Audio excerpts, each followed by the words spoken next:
వచ్చిన మరి ప్రేరణను బట్టి మరి ఈ మాటలు మీతో పంచుకోవడానికి ఆశపడుతున్నాను. లూకాసు సువార్త, పరిశుద్ధ గ్రంథమైన బైబిల్ నుండి లూకాసు సువార్త 2వ అధ్యాయము 15వ వచనం నుంచి 18వ వచనం వరకు మనం చదువుకుందాం. లూకాసు సువార్త 2వ అధ్యాయము 15వ వచనం నుండి 18వ వచనం వరకు. ఆ దూతలు తమ యొద్ద నుండి పరలోకమునకు వెళ్ళిన తరువాత ఆ గొర్రెల కాపరులు జరిగిన ఈ కార్యమును ప్రభువు మనకు తెలియజేయించి ఉన్నాడు.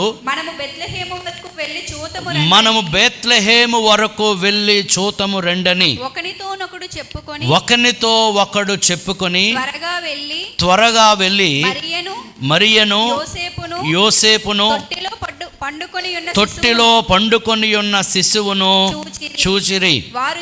వారు చూచి ఈ శిశువును గూర్చి తమతో చెప్పబడిన మాటలు ప్రచురము చేసిరి.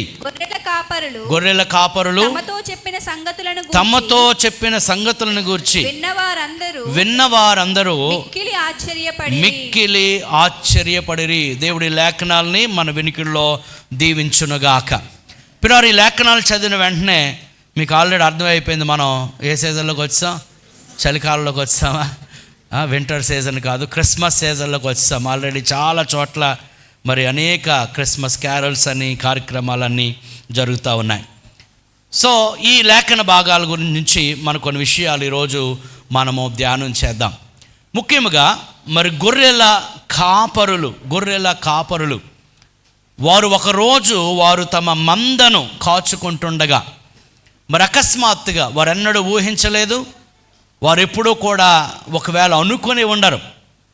వారి పని గొర్రెలు కాసుకోవడం, వారి వృత్తి గొర్రెలు కాసుకోవడం.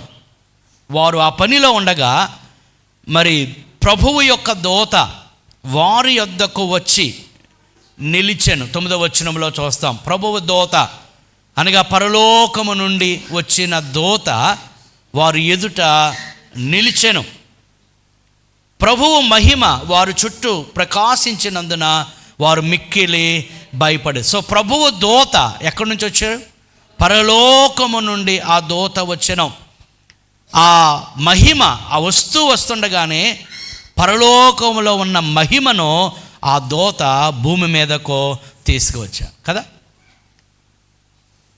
సో మహిమ ప్రభావములతో నిండిన దేవుని యొక్క పరలోక రాజ్యము నుండి ఒక దూత భూమి మీదకు రావడము అది చాలా వింతైన కార్యం. ఆ దూత వచ్చి ఆ చెప్పిన వర్తమానము కూడా అది చాలా వింతైనది.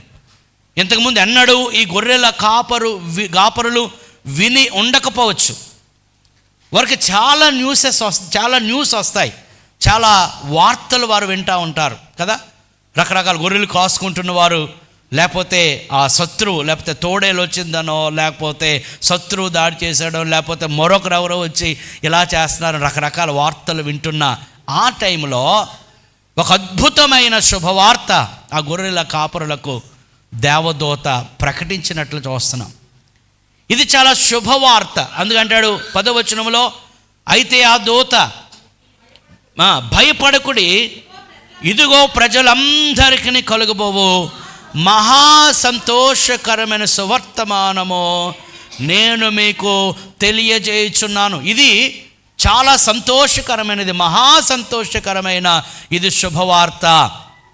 ఈ ప్రపంచంలో చాలా రకాల శుభవార్తలు ఉన్నాయి కదా. ఒక్కొక్కరికి ఒక్కొక్క రకమైన శుభవార్త.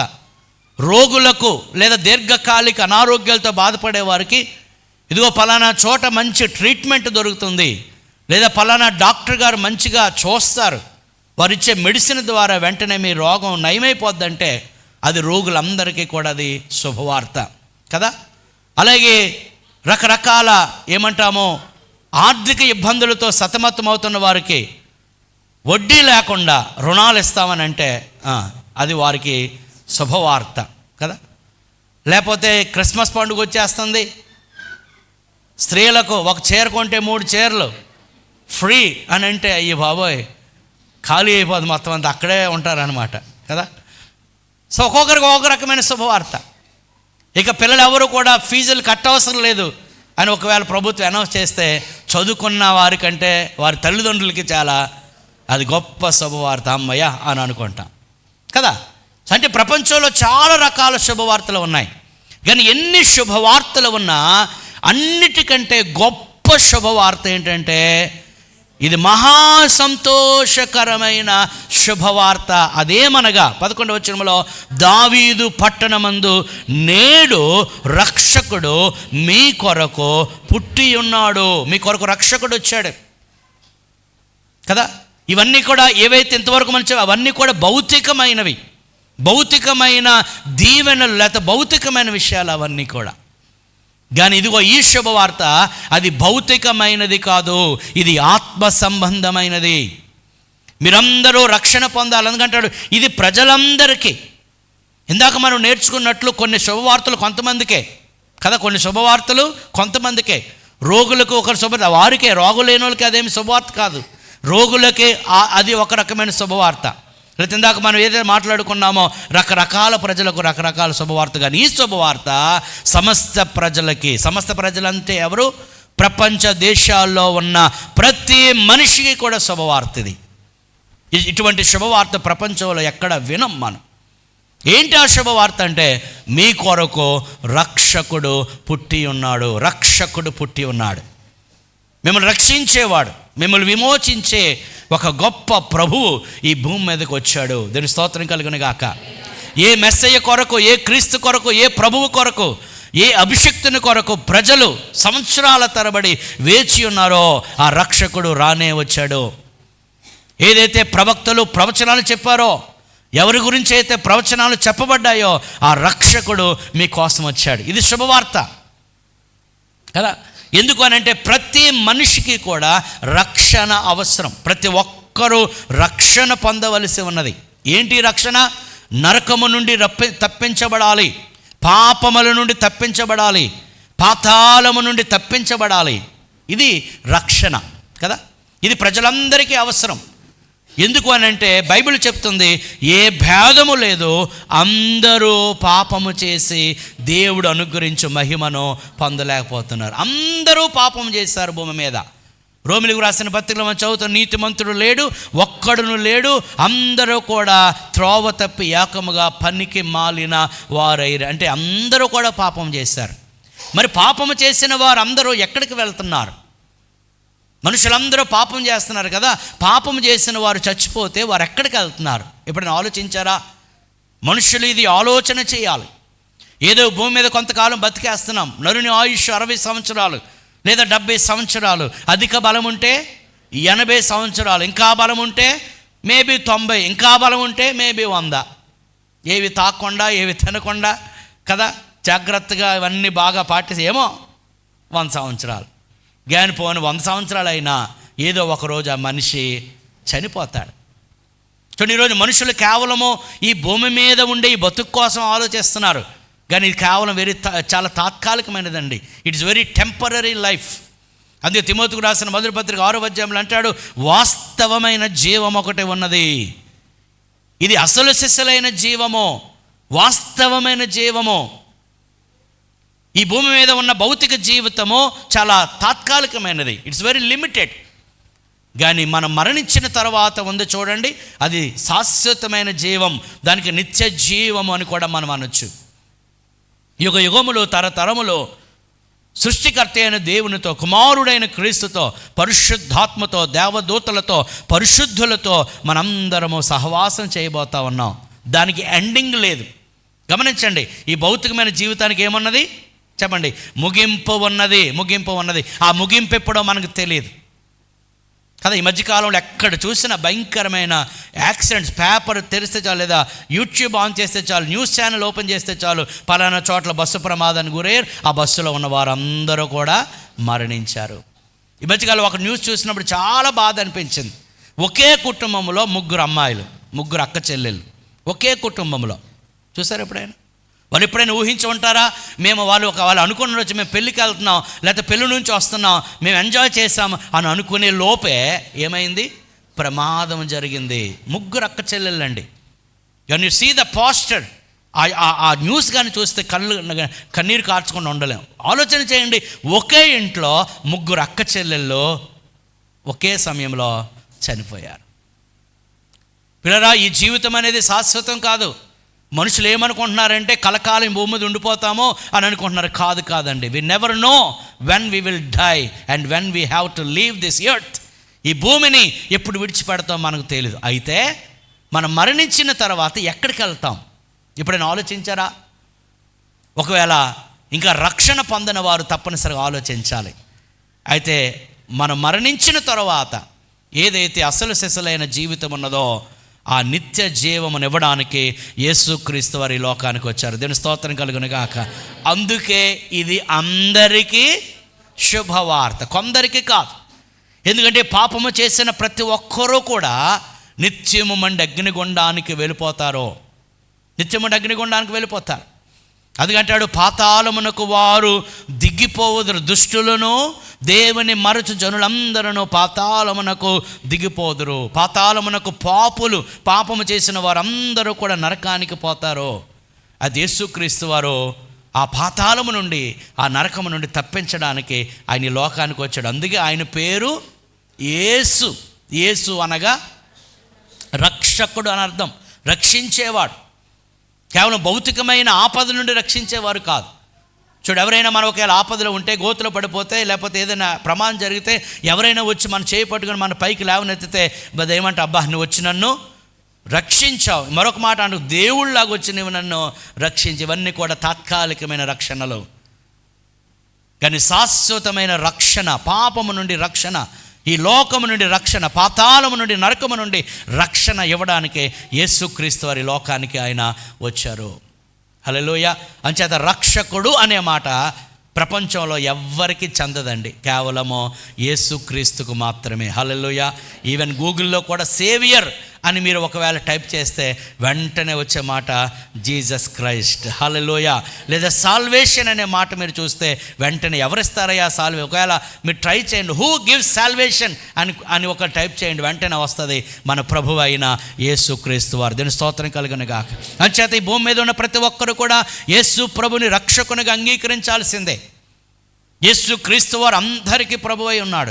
ఆయన ద్వారానే పాప క్షమాపణ, ఆయన ద్వారానే నిత్య జీవము, ఆయన ద్వారానే పరలోక రాజ్యము. అందరూ అంతటా మారు మనసు పొందాలని దేవుడు కోరుకుంటూ ఉన్నాడు. తిమోతికి రాసిన 1:2 అంటాడు, మనుషులందరూ రక్షణ పొందవలనని ఆయన హెచ్చరించుచున్నాడు. దేవుని స్తోత్రం కలుగును గాక. గమనించండి, మనుషులందరికీ ఆరోగ్యం లేకపోవచ్చు, మనుషులందరికీ ధనము లేకపోవచ్చు, మనుషులందరికీ గొప్ప జ్ఞానము లేకపోవచ్చు, మనుషులందరికీ మంచి గృహాలు లేకపోవచ్చు, మనుషులందరికీ గొప్ప వెండి బంగారాలు లేకపోవచ్చు, మనుషులందరికీ ఆస్తిపాస్తులు లేకపోవచ్చు. కానీ మనుషులందరికీ తప్పనిసరిగా కావాల్సింది దేవుని యొక్క రక్షణ. దీని స్తోత్రం కలుగును గాక. ఆ రక్షణ ఇవ్వడానికే యేసుక్రీస్తు వారు ఈ లోకానికి వచ్చారు అనే శుభవార్త ఆనాడు దేవదూతలు తీసుకొచ్చి ఎవరికి చెప్తున్నారండి? ఆ గొర్రెలు కాచుకునే ఆ గొర్రెల కాపరులకు చెప్తుంది. ఇదిగో దావీదు పట్టణమందు నేడు రక్షకుడు మీ కొరకు పుట్టి ఉన్నాడు, ఈయన ప్రభువు అయిన క్రీస్తు. ఈయనెవరు? ప్రభువు. ఆయన మానవుడు కాదు, ఆయన ప్రభువు, ఆయన దేవుడు. క్రీస్తు అనగా అభిషిక్తుడు అని అర్థం, మెస్సయ్య అని అర్థం. ఈ క్రీస్తు గురించి ముందుగానే చెప్పబడ్డాయి లేఖనాలు. క్రీస్తు దేవుని యొక్క కుమారుడై ఉన్నాడు, అనగా దేవుడై ఉన్నాడు. ఆ దేవుడు మీ మధ్యకు దిగి వచ్చాడు. హల్లెలూయా. He incarnated. ఆయన శరీరమును ధరించుకుని లోకానికి వచ్చాడు. యోహాను సువార్త 1:1 ఆదియందు వాక్యం ఉండెను, వాక్యము దేవుని యొద్ద ఉండెను, వాక్యము దేవుడై ఉండెను. 14 వాక్యము శరీరధారి అయి కృపా సత్య సంపూర్ణునిగా మన మధ్య నివసించిన. దాని స్తోత్రం కలుగును గాక. కృపా సత్య సంపూర్ణునిగా మనం, ఆయనలో ఏమున్నది? కృప ఉన్నది. ఆయనలో ఏమున్నది? సత్యము ఉన్నది. సత్యము పాపము చేసిన మనిషికి శిక్ష విధించమని చెబుతుంది, కృప ఆ మనిషిని రక్షించమని చెబుతుంది. ఈ రెండు కూడా మన ప్రభువైన యేసులో ఉన్నాయి. దాని స్తోత్రం కలుగును గాక. అందుకే అంటాడు, కృపా సత్యములు ఒకదానినొకటి ముద్దు పెట్టుకున్నవి, అనగా సిలువలో ఏమున్నది? కృప ఉన్నది, సిలువలో సత్యం ఉన్నది. దేవుని నీతి, దేవుని న్యాయం, దేవుని పరిశుద్ధమైన స్వభావం ఏం చెప్తుందంటే పాపము చేసిన మనిషికి తప్పనిసరిగా శిక్ష రావాల్సిందే. అదే దేవుడు కృప కలిగిన వాడు గనుక ఆ శిక్ష నుండి తప్పించడం కోసమే ఈ లోకానికి ఆయన వచ్చి మన కోసం కల్వరి సిలువలో ఆయన తన రక్తాన్ని చిందించారు, తన ప్రాణాన్ని పెట్టారు. హల్లెలూయా.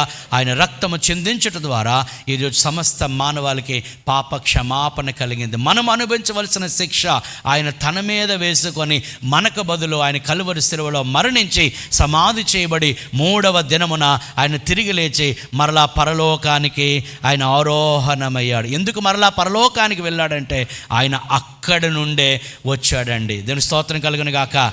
ఈ రీతిగా ఎవ్వరి చరిత్రలో కూడా మనం చదవం.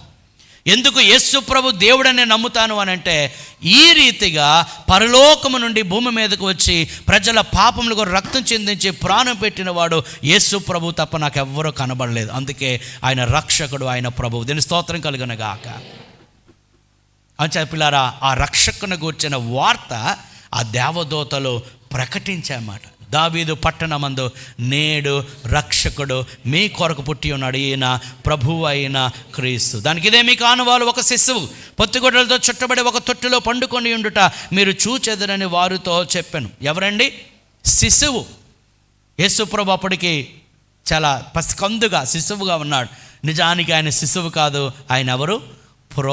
ప్రభువే, కానీ శిశువుగా ఈ లోకానికి ఆయన వచ్చాడు. సరే, తరువాత మనం చదివితే అక్కడ మాట 13వ వచనంలో, వెంటనే పరలోక సైన్య సమూహము ఆ దూతతో కూడా ఉండి. దీనికి సాక్ష్యం ఎవరండి?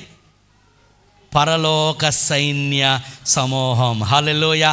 అంటే పరలోకములో ఉన్న దూత సమూహము కూడా ఈ మాటకు సాక్ష్యం. అంటే ఏం చెప్తే, పరలోకమే సాక్ష్యం ఇచ్చింది అంటే ఎంత గొప్ప సాక్ష్యమై ఉంటుంది కదా. పరలోకములో ఉన్న దేవదూతలే దిగి వచ్చి సాక్ష్యం ఇచ్చాయి. ఈయన ఎవరు? మరొకలా చెప్పాలంటే, ఇదిగో ఈ పసికందుగా ఉన్నాడు కదా, ఈయన ఎక్కడి నుంచి వచ్చారనుకుంటున్నారు? మేము అందరూ ఉండే పరలోకం నుండి వచ్చాడు ఈయన. దేవుని స్తోత్రం కలుగునుగా. ఈ భూమి మీద ఉండేవాడు కాదు, సాధారణంగా జన్మించిన వాడు కాదు, ఈయన పరలోకం నుండి వచ్చాడు. ఇదిగో మీరు ఈ దూత ఎవరి గురించి అయితే ప్రకటిస్తూ ఉన్నారో, ఈ శిశువు ఎక్కడి నుంచి వచ్చారు? పరలోకము నుండి వచ్చాడని అక్కడ అంటాడు. పరలోక సైన్య సమూహము ఆ దూతతో కూడా నిల్చుండి అక్కడ గానం చేస్తున్నాయండి. ప్రతిగానములు చేస్తున్నాయి, దేవుని స్తుతిస్తూ ఉన్నారు. అంటాడు, సర్వోన్నతమైన స్థలములలో దేవునికి మహిమయు ఆయనకిష్టులైన మనుషులకు భూమి మీద సమాధానమును కలుగునుగాక అని దేవుని స్తోత్రము చేయొచ్చు. సో ఈ రక్షకుడు వచ్చాడు కనుక ఈ భూమి మీదకి సమాధానం వచ్చింది. ఏమొచ్చిందండి? సమాధానం వచ్చింది. మలాకీ గ్రంథానికి మత్తయి సువార్తకి మధ్య 400 సంవత్సరాలు. దాన్ని డార్క్ పీరియడ్ అంటాం, చీకటి కాలం. ఈ డార్క్ 400 సంవత్సరాల కాలంలో దేవుడు ఎవరితోనూ మాట్లాడలేదు, ఆయన మౌనంగా ఉన్నాడు. అందుకే దాన్ని డార్క్ పీరియడ్ అన్నాం. చూడండి, దేవుడు మనుషులతో మాట్లాడకపోతే సృష్టి అంతా కకావికలం అయిపోద్ది, అసమాధానం. ప్రజలు భయంతో నింపబడి ఉన్నారు. ఒకవేళ మనుషులు అప్పటి కాలంలో ఏలుతున్న ఆ అధికారులు, రాజులు కూడా ప్రజలను భయపెట్టే పరిస్థితి. అటువంటి భయముతో నిండిన సమయంలో ఒక శుభవార్త ఏంటంటే, ఇదిగో మీకు సమాధానం వచ్చింది. దేవుని స్తోత్రం కలుగును. ఈ సమాధానం ఎలా వచ్చింది? యేసు ప్రభు వచ్చాడు కదా, ఆయన మీకు సమాధానమును తీసుకొచ్చాడు. ఇది శుభవార్త. ఆయనకి ఇష్టలైన మనుషులకు భూమి మీద సమాధానం. పరలోకములో దేవునికి మహిమ, భూమి మీద ఆయనకి ఇష్టలైన మనుషులకు సో యేసు ప్రభు రక్షణ ఇస్తారు, యేసు ప్రభు వారు సమాధానం ఇస్తారు. ఈ ప్రపంచంలో ఎవ్వరు ఇవ్వలేరండి ఈ రెండు కూడా. ఆస్తి ఇవ్వదు, ధనధాన్యాలు ఇవ్వవు కదా, స్థలాలు పొలాలు ఇవ్వవు, అధికారము పదవి మనకివ్వదు, మరొకటి మనకున్న జ్ఞానం, ధనం, బలం ఈ సమాధానం ఇవ్వదు. సమాధానం ఇచ్చేవాడు మన ప్రభువు అయిన యేసుక్రీస్తు. హల్లెలూయా. ఎందుకంటే ఆయన పేరే సమాధానకర్తయగు అధిపతి, ప్రిన్స్ ఆఫ్ పీస్. అనగా సమాధానం అంటే ఆయన నుంచే వస్తుంది. అందుకే ప్రభు అన్న, నా శాంతి నా సమాధానమునే మీకు అనుగ్రహిస్తే, నేను ఇచ్చే శాంతి సమాధానము లోకం ఇచ్చినట్టుగా ఉండదు. అంతే దేవుని పిల్లలకు ఉన్న గొప్ప భాగ్యం ఏంటంటే, మనకి ఎన్ని బాధలున్నా, ఎన్ని కష్టాలున్నా, ఎన్ని శ్రమలున్నా, మన చుట్టూ ఎన్ని నిందలు అవమానాలు ఉన్నా చక్కగా నవ్వుతాం మనం. అవునా? మరి నవ్వకపోతే మీరు చెక్ చేసుకోవాలి. మనం ఊరుకోండి పాస్టర్ గారు, అసలు ఒంట్లో బాగాలేదు, మేము నమ్మంటారు అనుక. ఓకే, ఒంట్లో బాగాలేనప్పుడు నమ్మంటే అలాగ వస్తుంది, కానీ హృదయం నిండా ఏమన్నది మనకి? అవునన్నవా? దేవుని స్తోత్రం చెప్పండి. హల్లెలూయా. రెండో ప్రశ్న, ఇక్కడ బాధలు లేని వాళ్ళు ఎవరున్నారా? నాకు ఏ బాధ లేదన్నోళ్ళు. ఒకళ్ళు బాధ లేదన్నోళ్ళు ఈ బాధ అంటే ఇంకో మీకు జ్ఞాపకాన్ని వస్తుంది ఇప్పుడు కదా. బాధలు లేని వాళ్ళు ఎవరు ఉన్నారు? మనందరికీ బాధలు ఉన్నాయి. దేవుని స్తోత్రం కలుగును గాక. హల్లెలూయా. కానీ ఆ బాధల్లో కూడా నవ్వగలుగుతున్నాం కదా. ప్రైజ్ ది లార్డ్ చెప్పగలుగుతున్నాం. హృదయంలో సంతోషం అన్నది, సమాధానం అన్నది. ఎందుకంటే యేసు ప్రభువారు మనలో ఉన్నారు. హల్లెలూయా. ఆయన ఎక్కడికి వెళితే అక్కడ సమాధానం, ఆయన ఎక్కడికి వెళితే అక్కడ సంతోషం. బాధలు లేవని కాదు, కానీ ప్రభు మనకి ఆ సమాధానాన్ని ప్రభు మనకి అనుగ్రహించాడు. దీనికి స్తోత్రం కలుగునుగా. ఆయన సమాధానకర్త. ఓకే, ఈ శుభవార్తను గొర్రెల కాపరులకు ఎవరు ప్రకటించారు? దేవదూతలు ప్రకటించారు. ఓకే, అది ఒక ప్రకటన. తర్వాత 15వ వచనం వెళ్ళేటప్పటికి మనం అది లేఖనం చదువుకున్నాం. ఆ దూతలు తమ యొద్ద నుండి పరలోకమునకు వెళ్ళిన తరువాత ఆ గొర్రెల కాపరులు జరిగిన ఈ కార్యమును ప్రభువు మనకు తెలియజేయించి ఉన్నాడు. మనము బెత్లెహేము వరకు వెళ్ళి చూతము రండిని ఒకరితో ఒక్కడు చెప్పు. సో ఈ గొర్రెల కాపరులు ఆ దూత చెప్పిన మాటకు సంపూర్ణ విధేయత చూపించారు. ఇగో దూత చెప్పారు కదా, సో లెట్ us ఒబే, అది మనం విందాం అని వారందరూ వెళ్ళి ఆ పొత్తి గుడ్డలతో చుట్టబడిన యేసు ప్రభును చూడడానికి వారు బెత్లెహేము వరకు వారు వెళ్ళినట్లు మనం చూస్తున్నాం. ఒకరితో ఒకరు పురుకొల్పుకున్నారు. సో మనం వెళ్దాం, చూద్దాం ఆ ప్రభువుని. ఏ ప్రభు గురించి దేవదూత ప్రకటించారు ఆ ప్రభువుని చూద్దామని చెప్పుకొని ఎలాగ వెళ్ళారు? 16వ వచనంలో ఎలాగ వెళ్ళారు? త్వరగా వెళ్ళాలి. కొన్ని కార్యాలు అలా వాయిదేయడానికి లేదు. కొన్ని కార్యాలు ఏం చేయాలి? త్వరగా చేయాలి. ముఖ్యంగా దైవ కార్యాలు. దేవుడు చెప్పిన మాటకు విధేయత, they showed the immediate obedience. త్వరగా వారు విధేయత చూపించి త్వరగా వెళ్ళి మరియను యోసేపును తొట్టులో పండుకొని ఉన్న శిశువును చూచిరి. వారు చూచి ఈ శిశువును గురించి తమతో చెప్పబడిన మాటలు ప్రచురము చేసిరి. హల్లెలూయా. ప్రచురము చేసిరి. దేవదూత భూమి మీదకు దిగి వచ్చి ఆ యేసుక్రీస్తుని గురించిన శుభవార్త చెప్పి, అదే దేవదూత ప్రపంచం అంతా వెళ్ళి యేసుప్రభు పుట్టాడని చెప్పారా? చెప్పలేదు. ఎవరు చెప్పారు? గొర్రెల కాపరులు చెప్పారు. దేవదూత ప్రత్యక్షత ఇచ్చారు, కానీ గొర్రెల కాపరులు ఆ ప్రత్యక్షతను ప్రపంచంలోనికి తీసుకు వెళ్ళారు. ఇది దేవుని పిల్లలందరి యొక్క బాధ్యత. ఎవరైతే ఈ రక్షకుని కనుగొన్నారో, ఎవరైతే యేసు ప్రభువుని చూచారో, చూడడం అనగా ఆయనతో సంబంధాన్ని ఏర్పరచుకొని ఎవరైతే ఆయనను వెంబడిస్తూ ఉన్నారో, ఎవరైతే ఆయన స్వరక్షకుని అంగీకరించారో, వారి బాధ్యత ఏంటి అని అంటే ఈ రక్షకుని గురించి ఇతరులకు ప్రచురము చేయాలి. దాన్నే ప్రచారం అంటారు. అందుకే చాలామంది అంటారు, మీ యేసు ప్రభువుని నమ్ముకునే వాళ్ళు మీరు ఎక్కువ ప్రచారం చేస్తారండి అని అంటారు. ఎందుకు మనం ప్రచారం చేస్తాం? ఒకటి, ప్రభువు చెప్పాడు కాబట్టి ప్రచారం చేస్తాం. 2, మనం స్వార్థపరులము కాదు. మనం పొందుకున్న మేలు ఇతరులకు తప్పనిసరిగా మనం పంచుకుంటాం. దాని స్తోత్రం కలుగునుగా. వీరు చూచి అక్కడంటాడు అత్యానంద వారు సంతోషముతో వారు నింపబడిన వారై ఆ శిశువుని చూచిన వెంటనే వారు వెళ్ళి ఇతరులకు వారు చెప్పారనమాట. అక్కడ గమనించండి, వారు త్వరగా వెళ్ళి మరిన్ని యోసేపుని తొట్టులో పండుగ శిశువుని చూచి వారు చూచి ఈ శిశువుని గురించి తమతో చెప్పబడిన మాటలు ప్రచురము చేసిరి. గొర్రెల కాపరులు తమతో చెప్పిన సంగతులను గూర్చి విన్నవారందరూ మిక్కిలి ఆశ్చర్యపడి. ఎవరు ప్రకటించారండి? గొర్రెల కాపరులు. వారు ప్రకటించారు. చాలాసార్లు ప్రకటన ఎవరో చేస్తారు అనుకుంటాం, కానీ సామాన్యంగా పిలవబడే వారు ప్రభువుని గురించి వారు ప్రకటించారు. సో యేసు ప్రభుని ఎవరైతే కనుగొన్నారో, లేదా యేసు ప్రభుతో ఎవరైతే సంబంధమును కలిగి ఆయన వెంబడిస్తూ ఉన్నారో, ఆయన చూచిన వారి యొక్క బాధ్యత ఇతరులకు ఆయనను గూర్చి ప్రచురము చేయాలి, అనగా ప్రకటన చేయాలి. దేవదూత ప్రకటన చేయలేదు, చేశారా? కేవలం గొర్రెల కాపురుగా చెప్పారు. కానీ గొర్రెల కాపురు వెళ్ళి ఇతరులకు ప్రచురము చేశారు. అంటే గమనించాలి, యేసుక్రీస్తు గురించి ప్రజలకు చెప్పే పని దేవదూతలు కాదు. ఎవరు? ఆయన నమ్మిన మనమే ఆయన గురించి ప్రకటన చేయాలి. విశ్వసించిన వారు, ఆయనందు విశ్వాసం ఉంచిన వారు అది ప్రకటన చేయుట కొరకే దేవుడు మనలను ఆయన రుచి చూసాం. మనం యేసు ప్రభు యొక్క ప్రేమను రుచి చూసాం. ఆయన ఇచ్చే శాంతి సమాధానం రుచి చూసాం. ఆయన యొక్క శక్తి కలిగిన కార్యాలు రుచి చూసాం. ఆయన అద్భుతములను మనం రుచి చూసాం. ఆయన ఆశ్చర్య కార్యములను మనం రుచి చూసాం. మనం దీన స్థితిలో ఉన్నప్పుడు, బలహీన స్థితిలో ఉన్నప్పుడు, పడిపోయిన స్థితిలో ఉన్నప్పుడు మన బతుకు ఏమవుతుందో, అసలు ఈ భూమి మీద బతకగలమో లేదో, మరలా మన యొక్క భార్య బిడ్డలను లేదా భర్త బిడ్డలను మరలా మనం చూస్తామో లేదో, అటువంటి దీనహీన బలహీన పరిస్థితులలో దేవుడు ఎలాగ సహాయం చేశాడో మనందరికీ తెలుసు. అవునన్న వారి దేవుని స్తోత్రం చెప్పండి. Hallelujah. We have experienced Christ. క్రీస్తును మనం అనుభవించాం, క్రీస్తును మనం చూచాం, రుచి చూసాం. ఆయన గొప్పతనాన్ని రుచి చూసాం, ఆయన శక్తి కార్యాలు రుచి చూసాం, ఆయన ప్రేమను రుచి చూసాం. ఈ ప్రపంచంలో అందరూ తృణీకరించినప్పుడు యేసయ్య చెప్పాడు, అందరూ తృణీకరించిన నేను నిన్ను ప్రేమిస్తున్నానని చెప్పి ఆయన మనను కౌగిట్లో చేర్చుకున్నాడు. హల్లెలూయా. ఒకవేళ ఈ ప్రపంచమంతా అసహించుకోవచ్చు, అసహించుకున్నా సరే ప్రభు అన్నాడు, నేను నిన్ను శాశ్వతమైన ప్రేమతో ప్రేమిస్తూ ఉన్నాను. ఈ ప్రపంచమంతా మనల్ని విడిచిపెట్టవచ్చు, కానీ ప్రభు అన్నాడు, ఎవరు విడిచిపెట్టినా విడిచిపెట్టకపోయినా నేను నిన్ను విడువను, మాత్రము కూడా నిన్ను ఎడబాయను అన్నాడు. దీని స్తోత్రం కలుగును గాక. ఆయన తప్ప ఎవరున్నారండి మనకు గొప్పవారు?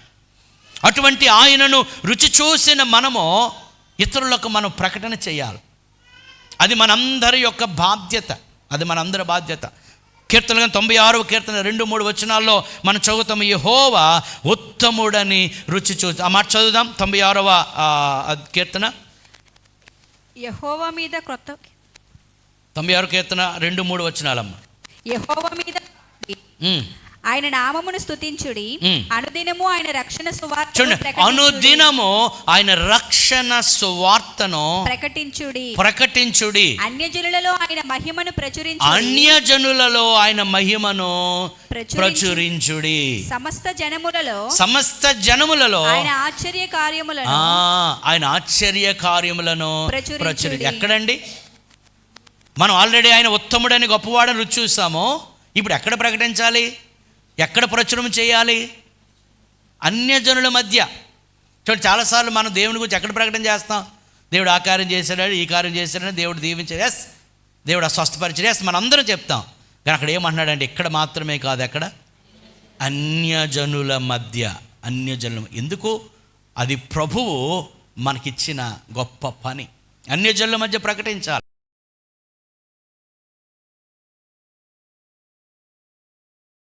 అది పరిమితం అవ్వకూడదు. రక్షించబడిన మనము ఇతరులను రక్షించాలి. ఆయన రుచి చూసిన మనము ఇతరులకు ఆయనను రుచి చూపించాలి. ఉదయకాలంలో చిన్నపర్లు కూడా అదే మాట చెప్పాను. చూడండి, ఒక డాక్టర్ గారి దగ్గర మనం మేలు పొందుకుంటే, లేదా చాలామంది డాక్టర్ దగ్గరికి వెళ్ళాం కానీ ఆ ట్రీట్మెంట్ పనిచేయలేదు. కానీ ఎవరో చెప్పారు, పలానా డాక్టర్ గారి దగ్గరికి వెళ్తే మీకు నయం అవుతుందని కనుక్కొని వెళ్ళాం. ఆ డాక్టర్ గారు కొన్నిసార్లు చాలా విచిత్రంగా ఉంటుందండి కదా. కొన్ని లక్షలు ఖర్చు పెడితే కానిది ఎవరో 100 రూపాయలు మందు ఇస్తే ఆ మందుతో తగ్గిపోతూ ఉంటుంది కదా. ఏమో అటువంటి డాక్టర్ ఒకవేళ మనకు అనుకుంటే, ఆ మందు వల్ల వారు ఇచ్చిన మెడిసిన్ వల్ల మన బాధ తగ్గిపోతే, అదే అనారోగ్యంతో మన ఊర్లో లేదా మీ ఆఫీసులో మీ ఇంట్లో మీ బంధువులు ఎవరు ఉన్నారనుకోండి, ఏం చేస్తారు? నీకు మంచి పని అయింది అలాగంటారా? కొంతమంది అలాగంటారండి బాబు. కానీ ఏం చేస్తాం? తప్పనిసరిగా వాళ్ళకి చెప్తాం, ఇదిగో పలానా డాక్టర్ దగ్గరికి వెళ్ళాను, నేను కూడా ఆ బాధపడ్డాను, కానీ ఆ డాక్టర్ దగ్గరికి వెళ్తే నాకు ట్రీట్మెంట్ మంచిగా ఇచ్చారు. వెంటనే ఏం చేస్తున్నాం? ప్రకటన, ప్రచురం. అటువంటిది యేసు ప్రభు వారు మన జీవితాల్లో ఎన్నెన్ని కార్యాలు జరిగించారండి. అన్నిటికంటే ముఖ్యముగా మనల్ని పాపముల నుండి, నరకము నుండి, ఆ పాతాళము నుండి ఆయన తప్పించారు. ఇది ఎవరికైనా ప్రకటిస్తున్నామా? చాలాసార్లు కొన్నిసార్లు అనిపిస్తుంది మన భక్తి అంతా ఎక్కడ? ఈ 4 గోడల మధ్యలోనే. కొన్ని సంఘాలు ఏదో పెద్ద సమస్య అయిపోయింది, నాకు పాట ఇవ్వలేదని ఒకరు, ప్రసంగం ఇవ్వలేదని ఒకరు, నాకు మాట ఇవ్వలేదని ఒకరు, నాకు మైక్ ఎవరు చెప్తాను అలాగా, నాకు మైక్ ఇవ్వలేదని ఒకరు, నాకు కుర్చీ వేయలేదని ఒకరు, లేదా నాకు కుర్చీ లాగేశారని ఒకరు. ఎక్కడ మన పోటీలన్నీ ఎక్కడ? పాస్టర్ గారు వాళ్ళకి పాట ఇచ్చారు, నాకు నేను పాట పాడదాం వెళ్ళుకున్నా కానీ నాకు ఇవ్వలేదు. నువ్వు పాట పాడడం కొంచెం నాకెలా తెలుస్తుంది? నేను దేవుడినా పేరు విప్రాసిద్ది ఇన్ని సంవత్సరం కదా. మన బాధ అంతా ఎక్కడే పోటీ. కానీ అక్కడ అంటాడు ఎక్కడ కాదు, ఇదే ఏంటి జీల్, ఇదే ప్యాషన్. అన్ని జనుల మధ్యకి వెళ్ళి సువార్త ప్రకటిస్తే అనేక మంది ప్రభు యొద్దకు వస్తారు. దీని స్తోత్రం కలుగును గాక. కానీ మన బాధ అంతా 4 గోళ్ల మధ్యలోనే. కొన్నిసార్లు విచిత్రం కానీ 4 గోళ్ల మధ్య చేసిన అడావుడి ఆశీర్వాదం అయిపోయిన వెంటనే చాలా ఏం తెలియని వాళ్ళు గప్చిప్కి వెళ్ళిపోతారండి. అసలు యేసుబాబుకి మాకు సంబంధం లేదన్నట్టు చాలా అలాగే వెళ్ళిపోయి మళ్ళీ ఆదివారం మరి ఇక్కడికి వచ్చినందుకు అలాగే ఉంటారు, చాలా కామ్గా ఉంటారు. మళ్ళీ ఇక్కడికి వచ్చిన తర్వాత హల్లెలూయా స్తోత్రం ప్రైజ్ ది లార్డ్ హల్లెలూయా అన్నప్పుడు ఊరికి ఒకసారి వచ్చేది. కానీ అంటాడు అడావుడు అంత ఎక్కడ కాదు, ఎక్కడ వీరు యేసు ప్రభుని చూచారు, అక్కడే డ్యాన్స్ వేసి సంతోషించి స్తోత్రం చేసి హల్లెలూయా అని చెప్పి అక్కడ ఉండిపోయారా? అబ్బా యేసు బాబు ఎంత బాగున్నాడు, ఎంత బుజ్జిగా ఉన్నాడు, ఎంత మంచిగా ఉన్నాడు, అబ్బాబ్బాబ్బాబ్బా ఆ దేవదూత చెప్పినట్లే ఉన్నాడు. అక్కడే చేశారా? ఏం చేశారు? హలో ఏం చేశారు? ఈ చూచిన సంగతే ప్రపంచంలోకి వెళ్ళి లేదా పక్కకి వెళ్ళి ఊర్లోకి వెళ్ళి వారికి ప్రకటన చేశారు. సమరయ స్త్రీ కూడా అదే చేసింది. ఆమె మొత్తం స్కానింగ్ తీశాడు యేసు ప్రభు కదా. ఆమె ఆశ్చర్యపోయింది. నా జీవితం ఎలాగుందో ఉన్నది ఉన్నట్టు నువ్వు చెప్పేశావు. నీవు మామూలుడు కాదు, నువ్వు నిజంగా దేవుని కుమారుడవు, నీవు మెస్సయ్యవి. నీకు దాన్ని బట్టి నువ్వు బయలుపరిచావు నా విషయాలన్నీ అన్న వెంటనే ఆమె పాపాన్ని విడిచిపెట్టి మారు మనసు పొంది పాప క్షమాపణ పొంది అబ్బా యేసు ప్రభు నువ్వు ఎంత గొప్ప దేవుడు, ఆయన ఎంత మంచి దేవుడు బ్రవా అని ఒక పాట ఎత్తుకోలేదు. అక్కడ ఏం చేసింది? ఆ కొండను విడిచిపెట్టేసి ఊరిలోకి వెళ్ళిపోయిందండి. దేవుని స్తోత్రం కలుగును గాక. వెళ్ళిపోయి ఆ ఊరిలో వారందరికీ చెప్తుంది. యోహాను సువార్త 4వ అధ్యాయంలో నేను చేసినవన్నీ చదవమ్మా. మీరు వచ్చి మీరు వచ్చి అంటే బయటకు వెళ్ళి వారిని ఏం చేస్తుంది? తీసుకొస్తుంది. గమనించాలి. మనం ఎందుకు ఇక్కడికి వస్తున్నామంటే ఇక్కడ ఆత్మీయం పొందుకొని, ఇక్కడ బలం పొందుకొని, ఇక్కడ శక్తి పొందుకొని, ఇక్కడ ఉజ్జీవింపబడి, ఇక్కడ ఒక ప్రేరేపింపబడి బయటికి వెళ్ళి అక్కడ వారిని ఇక్కడికి తీసుకురావాలి. దీని స్తోత్రం కలుగును గాక. ఆమె మేలు పొందుకున్న ఆమె ఊరికి వెళ్ళి చెబుతుంది, నేను చేసినవన్నీ నాతో చెప్పిన వారిని చూద్దురు కానీ రండి అని ఊరు అంతని తీసుకొచ్చిందండి. బాబు మీరు ఎంతమందిని తీసుకొచ్చారు ప్రభు యొద్దకి?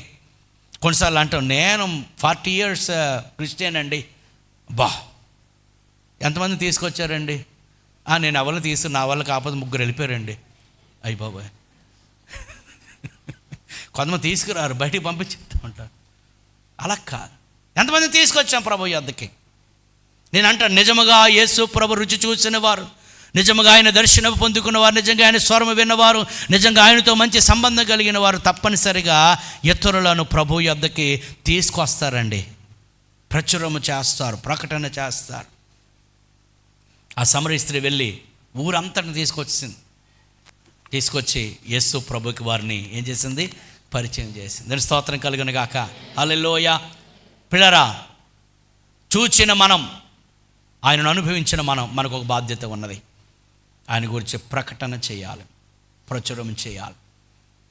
ఆయన ఆరాధించడం ఒక పని అయితే, ఆయన గురించి ఆర్భాటముగా అన్యజనుల మధ్య ప్రకటన చేయాలి. ఎందుకనంటే వారందరూ కూడా రక్షణ పొందాలన్నది దేవుని యొక్క ప్రణాళిక. దేవుని స్తోత్రం కలుగును గాక. హల్లెలూయా. లోకాసు వార్త 8వ అధ్యాయం 39వ వచనం ఎవరిని చూస్తారా? లోకాసు వార్త 8వ అధ్యాయం 39వ వచనము. అయితే ఆయన నీవు నీ ఇంటికి తిరిగి వెళ్ళి దేవుడు నీకెట్టి గొప్ప కార్యములు చేసెను తెలియజేయుమని వానితో చెప్పి వానిని పంపివేసెను. వాడు వెళ్ళి యేసు తనకెట్టి గొప్ప కార్యములు చేసెను. యేసు ఎట్టి గొప్ప కార్యములు చేసెను. ఆ పట్టణమందంతటను ప్రకటించెను. ఎక్కడ ప్రకటించాడు? చూడండి, యేసు ప్రభు ఒక గొప్ప కార్యం చేశాడు. మీరు ఇంకో అదే విషయాన్ని మార్కు సువార్త 5వ అధ్యాయం చూడండి. మార్కు సువార్త 5వ అధ్యాయము 20వ వచనం ఒకసారి చూద్దాం. మార్కు సువార్త 5:20 అండి, చదవండి. వాడు వెళ్ళి యేసు తన్ను చేసినవన్నీ ఎక్కడండి? దెక్కపొలిలో ప్రకటించాడు. ఎక్కడ ప్రకటించాడు? దెక్కపొలి అనగా గ్రీకులో డెక్కపొలి అంట, డెక్కపొలిస్. డెక్కా అనగా చెప్పండి 10, దాన్ని దెక్కపొలి అంటారు. అంటే అది ఒక చెప్పాలంటే 10 పట్టణముల సముదాయం. చూసారా? 10 పట్టణముల సముదాయం. ఈ దయ్యముల నుంచి విడుదల పొందినవాడు, ప్రభు యొక్క శక్తిని రుచి చూచినవాడు, ప్రభు ఇచ్చే సమాధానం రుచి చూసిన. ఇంతకుముందు సమాధానం లేదు అతనికి, ఎందుకంటే దయ్యముల చేత పీడింపబడ్డాడు కనుక, అతనిలో దయ్యపు ఆత్మలు పనిచేసాయి కనుక అతను ఇంట్లో ఉండేవాడు కాదు. ఎక్కడికి వెళ్ళిపోయేవాడు? సమాధుల్లో తిరిగేవాడు. చక్కగా బట్టలు కట్టుకునేవాడు కాదు, గట్టిగా కేకలేసేవాడు, రాళ్లతో తన శరీరమును గాయపరుచుకుని చాలా దుర్భరమైన జీవితం. అతని వల్ల తన భార్య బిడ్డలకు సమాధానం లేదు, ఇంట్లో వారికి నిద్ర ఉండేది కాదు, ఎందుకంటే అంత భయంకరంగా ఉండేవాడు. వాడిని అక్కడ క్లియర్గా రాయబడిన మాట, ఎవడును అతనిని సాధు చేయలేకపోయింది. ఎవరి వల్ల కాలేదండి. కొంతమంది మనుషులు ఇటువంటి వారు ఉంటారు, ఎవరు మార్చలేరు వారిని. కానీ ఆ రోజు యేసయ్య అతని జీవితాన్ని మార్చాడు. దీని స్తోత్రం కలుగును గాక. హల్లెలూయా. ఆ బంధకం నుంచి విడిపించాడు. అతన్ని చైన్స్ వేసి బంధించేస్తే ఆ చైన్స్ని, ఆ బంధకాలను తెంచేసుకొని మళ్ళీ ఎక్కడికి వెళ్ళిపోయాడట? సమాధుల్లోనికి వెళ్ళిపోయాడు. సమాధుల్లో తిరిగేవాడు, సమాజంలో ఉండవలసిన వాడు సమాధుల్లో తిరిగేవాడు. అటువంటి దుర్భరమైన పరిస్థితుల్లో ఉండగా అతనిని దర్శించాడండి. అతను దర్శించాడు. యేసు ప్రభుని రుచి చూశాడు. యేసు ప్రభు యొక్క కార్యాన్ని రుచి చూశాడు. యేసు ప్రభు యొక్క స్వస్థతను రుచి చూశాడు. యేసు ప్రభు ఎలాగ విడుదల చేశాడు, ఎక్స్పీరియన్స్డ్. ఇప్పుడు ఆ ఎక్స్పీరియన్స్ పొందుకున్న వ్యక్తి యేసు ప్రభు దగ్గర కూర్చొని, అక్కడ రాంది, అతడు చక్కగా బట్టలు కట్టుకునేవాడై యేసు పాదముల యొద్ద కూర్చున్నాడు. కూర్చుని ఉండిపోయాడా? మీకు అబ్బా నువ్వు ఎంత గొప్ప దేవుడు నాయన, నీలాంటి మంచోడు లేడు, దయ్యాల చేత పీడం పడ్డాను, నేను విడిపించావు, నీకే వందనాలు, నీకే స్తోత్రం, అవన్నీ చెప్పుండొచ్చు. కానీ అక్కడితో ఉండిపోయాడా?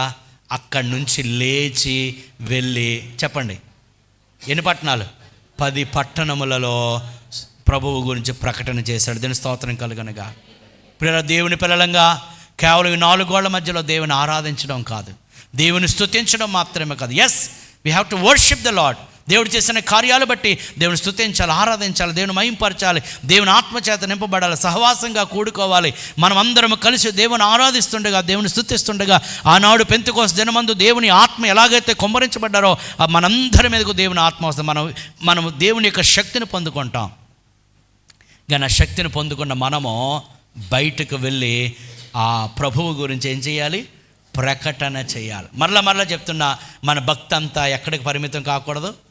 మందిరములోనికి మాత్రమే కాదు, కానీ మందిరము వెలుపట సమాజంలో మన ప్రభువు గురించి తప్పనిసరిగా ప్రకటన చేయాలి. దేవుని స్తోత్రం కలుగును గాక.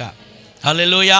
మరి ఆ వ్యక్తి విడుదల పొందిన తర్వాత 10 పట్టణాల్లో సువార్తను ప్రకటించినట్లు మనం చూస్తున్నాం. పిల్లారా, దేవుడు అటువంటి గొప్ప బాధ్యతను మన మీద పెట్టాడు. వచ్చిన ప్రతి అవకాశాన్ని మనం వినియోగించుకొని ఇతరులకు సువార్తను ప్రకటించాలని దేవుడు కోరుకుంటున్నాడు. అది ప్రభువు మనకు అప్పగించిన పని. మత్తయి సువార్త గతసారి కూడా మనం నేర్చుకున్న మత్తయి సువార్త 28:18-20 యేసు ప్రభు వారికి ఆజ్ఞాపిస్తూ అన్నాడు, మీరు వెళ్ళి సమస్త జనులను, చూసారా, మీరు వెళ్ళండి. ఇంతవరకు మీరు ఏం చేశారు? నా దగ్గర కూర్చున్నారు, నాతో ఉన్నారు, నాతో తిన్నారు, నా శక్తిని రుచి చూశారు. ఇప్పుడు మీరు వెళ్ళాలి. Not just sit at the feet of Jesus, but you must go out. అందుకన్నాడు వెళ్ళండి. యేసు ప్రభు వారిని మొట్టమొదటిసారిగా పిలిచినప్పుడు అన్నాడు, ఇదిగో మీరు ఇంతవరకు చేపలు పట్టుకున్నారు, కానీ మిమ్మల్ని మనుష్యులను పట్టు జాలరులనుగా చేస్తాను. మనుషులంటే ఎవరు? పాపులు కదా. చేపలు పట్టేవాడు చేపలు నా దగ్గరికి రావాలని కోరుకుంటాడా? చేపల దగ్గరికి వెళ్తాడా? అంతే కదా. చేపల దగ్గరికి వెళ్ళి లేకపోతే అక్కడ నిల్చొని రా నిల్చుకొని లేకపోతే ప్రార్థన చేస్తాడా? జాలరైనా వెళ్ళి ఏం చేయాలి? కాకపోతే ప్రార్థన చేయాలి, ఎందుకు, ఎలా పట్టాలి, ఎక్కడ వేయాలి, ఏది నడిపింపు కోసం. అంతేగాని ప్రార్థన వల్ల చేపలు రావు, గమనించండి. అలాగే సువార్త ప్రకటన చేయాలి. ప్రార్థన వల్ల మనుషులు రక్షించబడరండి. ప్రార్థన వలన సువార్త ప్రకటించడానికి మనకి శక్తి వస్తుంది, జ్ఞానం వస్తుంది. అందుకే అపోస్తలుల 1:8 అంటాడు, అయినను పరిశుద్ధాత్మ మీ మీదకి వచ్చినప్పుడు మీరు శక్తి నొందెదరు. ఎందుకు ఈ శక్తి? యెరూషలేములోను యోదయ సమరయ దేశం అంతటా భూదిగంతముల వరకు మీరు నాకు సాక్షులుగా. బలం ఎందుకు? చాలామంది నేను దేవుని ఆత్మచేత నింపబడ్డాను, వెరీ గుడ్. నాకు ఆత్మబలం ఉంది, వెరీ గుడ్. ఎందుకు ఆ బలం? ఎందుకు కదా? మీకు అర్థమవుతుందా? చూడండి, మనం భోజనం చేస్తున్నాం, ఉదయం తింటున్నాం, మధ్యాహ్నం తింటున్నాం, రాత్రి తింటున్నాం, కొంత అర్ధరాత్రి కూడా లేచి తినేస్తున్నారు. ఓకే, వెరీ గుడ్ కాదండి, వెరీ బ్యాడ్. ఓకే తింటుంది ఎందుకు? ఉదయం తింటున్నాం దేనికి? బలానికి. మధ్యాహ్నం తింటున్నాం, చెప్పండి, బలానికి. సాయంకాలం తింటున్నాం, బలానికి. Very good. బలం దేనికి? మళ్ళీ అంటున్నారు బలం మళ్ళీ తినడానికి కదని అంటున్నారు. బలం మళ్ళీ తినడానికి బలం అవసరం లేదు. బలం తింటే బలం వస్తుంది, తినడానికి మళ్ళీ బలం వస్తుంది. తింటున్నాము, బలం వస్తుంది. ఆ బలం దేనంటే పని చేయడానికి. చూడండి, పని చేయకుండా అలా తింటా ఉన్నారు అనుకోండి, ఏం చేస్తుంటాం? యేసు ప్రభు కూడా అన్నాడు, ఆత్మశక్తిని మీకు ఇస్తాను, మీరు శక్తి పొందెదరు. ఆ శక్తి ఎందుకు అని అంటే, మళ్ళా ఆ శక్తి పొందుకొని ఇక్కడే మనం ఏంటంటే ఆ గొంతులు వేయడానికి, భాషలు మాట్లాడడానికి, ప్రవచనాలు చెప్పడానికి, పరిశుద్ధాత్మ శక్తి ఉన్నది, అది అవసరమే. కానీ ఆ శక్తితో మీరు బయటకు వెళ్ళండి. మీరు ఉదయకాల ధ్యానాలు అవుతున్నాయి, అపోస్తల కార్యాలు. యోహాను సువార్త కంప్లీట్ చేసుకున్నాం. ప్రతిరోజు 5:30 అవుతుంది. మీరు చాలామంది జాయిన్ అవుతున్నారు, వెరీ గుడ్. అందులో అపోస్తల గారికి వచ్చాం.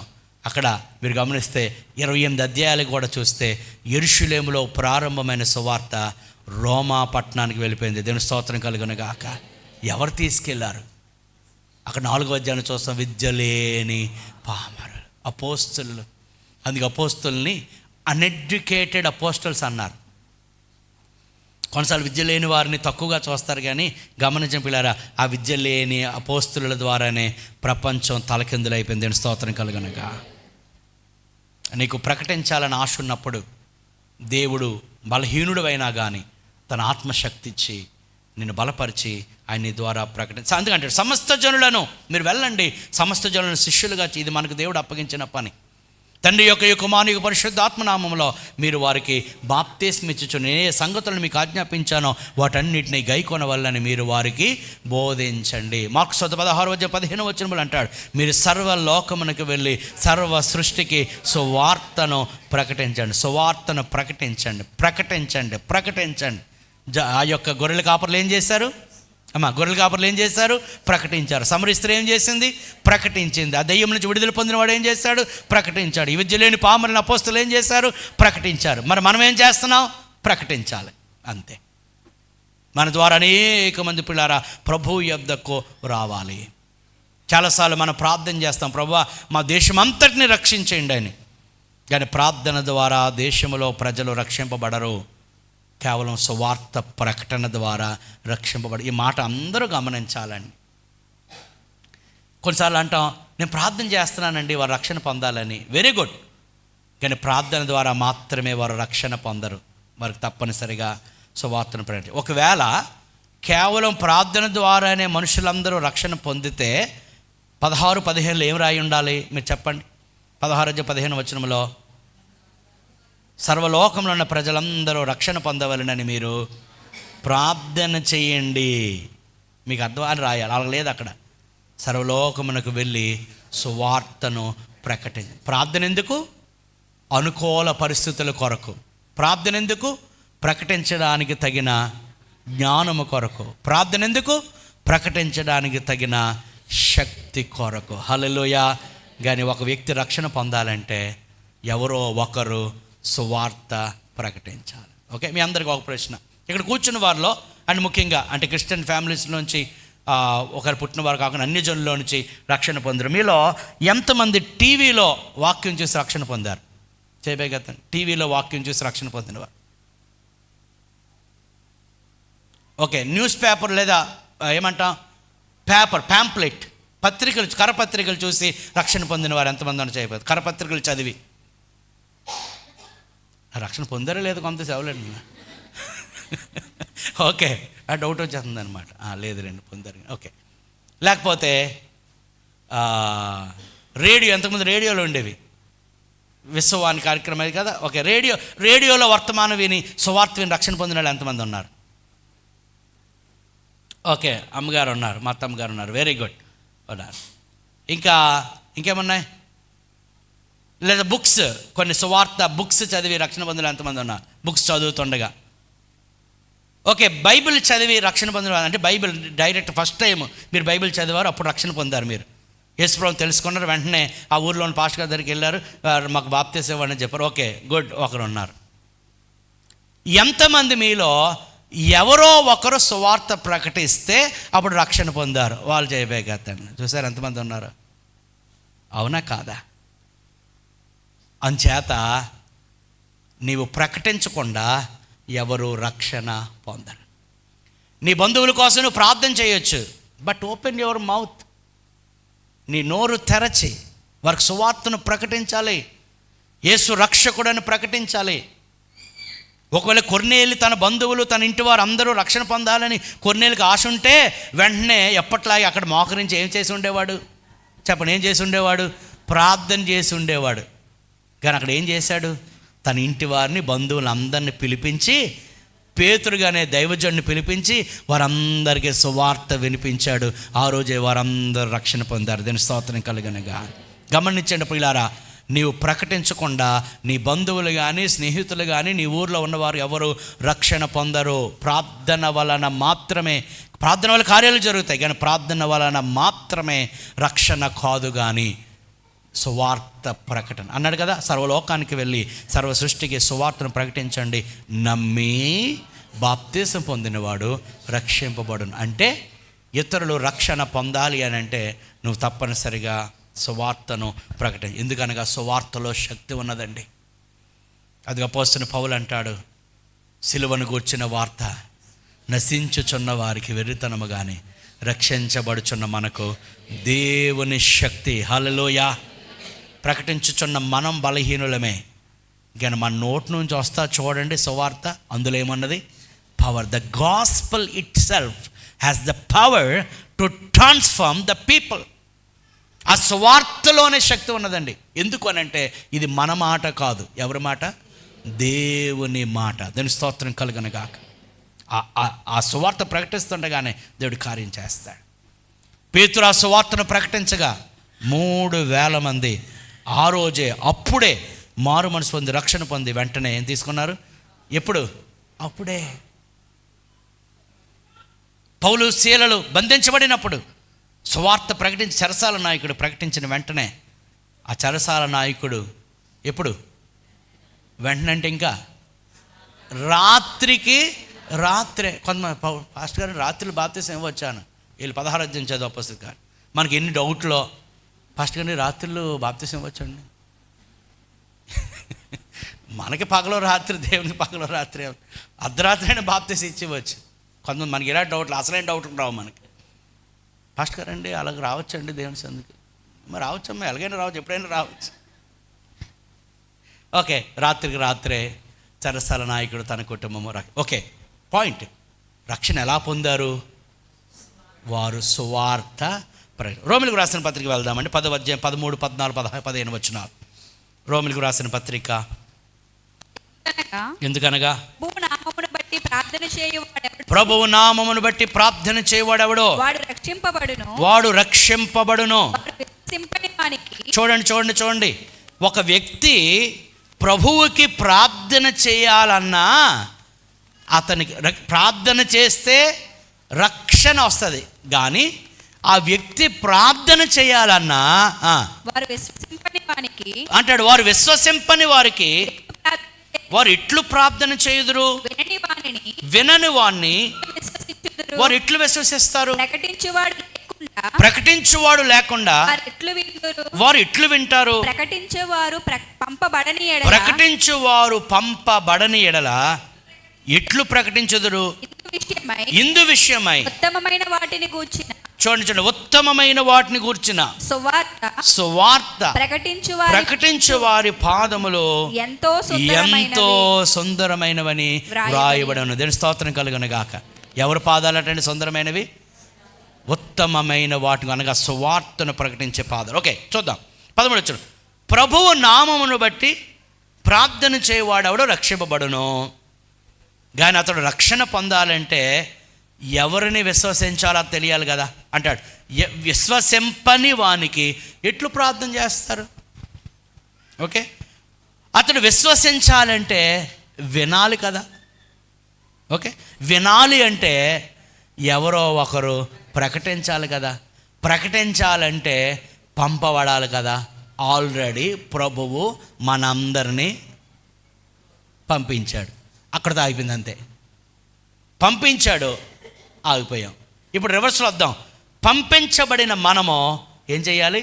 ప్రకటించాలి. ప్రకటిస్తే అప్పుడు వారు మనుషులు విశ్వాసం ఉంచుతారు, వింటారు. విని విశ్వాసం ఉంచి ప్రభువుకి ప్రార్థన చేస్తారు. అప్పుడు వారు రక్షణ పొందుతారు. చూసారా పిల్లరా?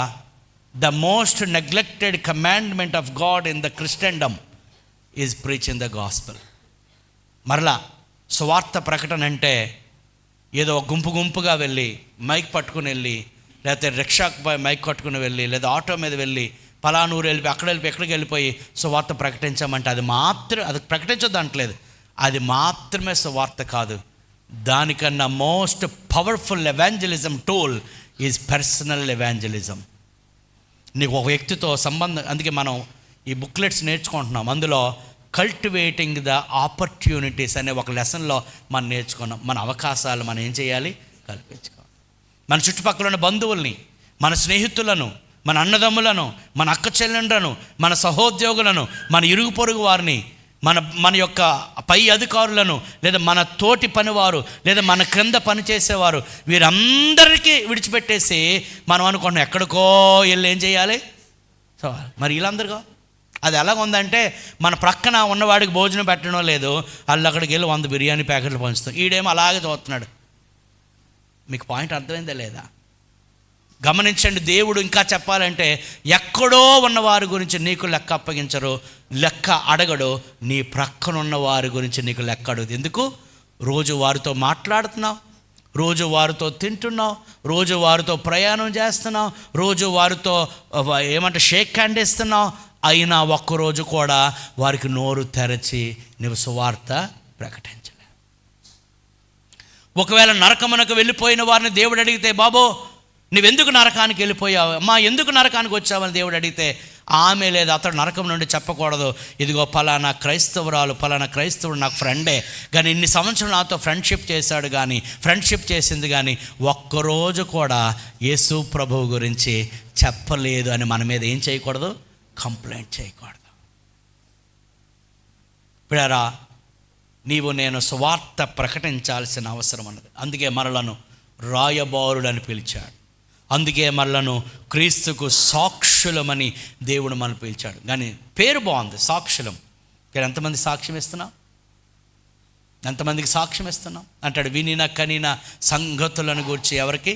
అన్య జనులకు నువ్వు సాక్ష్యం ఇవ్వాలి. ప్రియులారా గమనించండి, నీవు బలహీనుడు కావచ్చు, కానీ నువ్వు ప్రకటించే సువార్త బలహీనమైనది కాదు. It has the power to change and transform the people.